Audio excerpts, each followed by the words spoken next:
Qadrli K-poperlar, K-pop in Uzbekistan kanaliga xush kelibsiz. Bugun sizlar bilan kasting mezonlari haqida gaplashamiz. Nomad Project kasting bo'yicha rasmiy savol-javoblar. Qani ketdik? Quyida ishtirokchilar va ota-onalar tomonidan eng ko'p berilgan savollarga rasmiy javoblar keltirilgan. Kastingda necha yoshdan necha yoshgacha bo'lgan qizlar qatnashishi mumkinligi haqida video oxirida bilib olasiz. Kastingda birinchi navbatda nimaga e'tibor qaratiladi? Biz eng avvalo potensial, rivojlanish imkoniyati, vizual joziba va diqqatni jamlay olishga qaraymiz.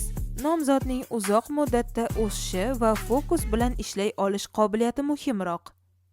Kastingda qaysi biri muhimroq? Vokal, rep yoki raqs?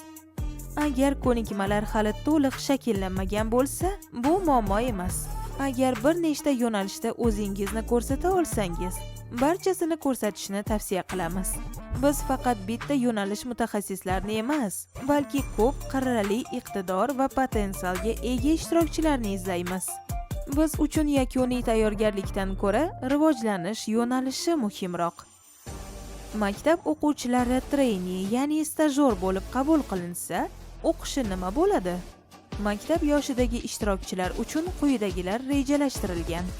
1 yil muddatga akademik ta'til, kompaniya nazorati ostida intensiv koreys tili kurslari, shundan so'ng Koreya maktabiga o'qishga kirish masalasi ko'rib chiqiladi.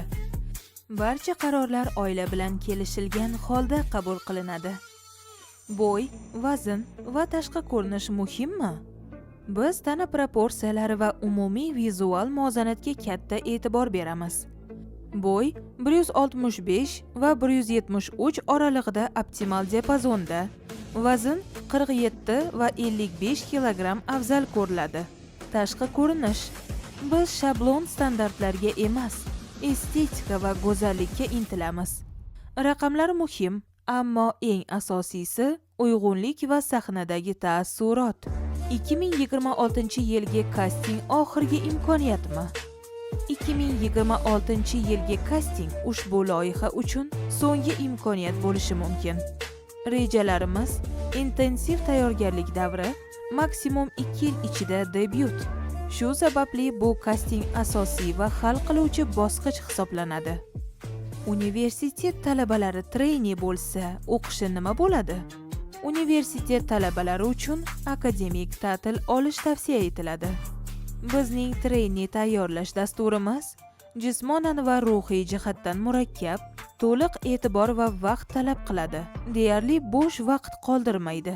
Bu dastur parallel o'qish uchun emas, balki real debyutga yo'naltirilgan. Ya'ni siz yoki universitet yoki karyerani tanlashingiz lozim. Treynilarning xavfsizligi va yashash sharoitlari uchun kompaniya javob beradimi? Ha, kompaniya o'ziga tegishli yotoqxonaga ega, xavfsiz yashash sharoitlarini ta'minlaydi. Mashg'ulotlarni yuqori malakali va tajribali treynerlar olib boradi. Barcha ishtirokchilar nazorat qilinadigan va tartibli tizim ichida bo'ladi. Shuning uchun xavotirga o'rin yo'q. Aydollar ochiq kiyim kiyishga majburmi? Kiyim va uslub loyiha konsepsiyasiga bog'liq. Imij va vizual uslub bilan bog'liq barcha masalalar kompaniya tomonidan muvofiqlashtiriladi va nazorat qilinadi. Qisqacha xulosa: bu kasting potensialga ega, vizual ifodali va diqqatni jamlay oladigan ishtirokchilarga qaratilgan bo'lib, 2 yil ichidagi debyut oldidan so'nggi tanlov bosqichi bo'lishi mumkin. Kastingda 14 yoshdan 18 yoshgacha bo'lgan qizlar qatnashishi mumkin.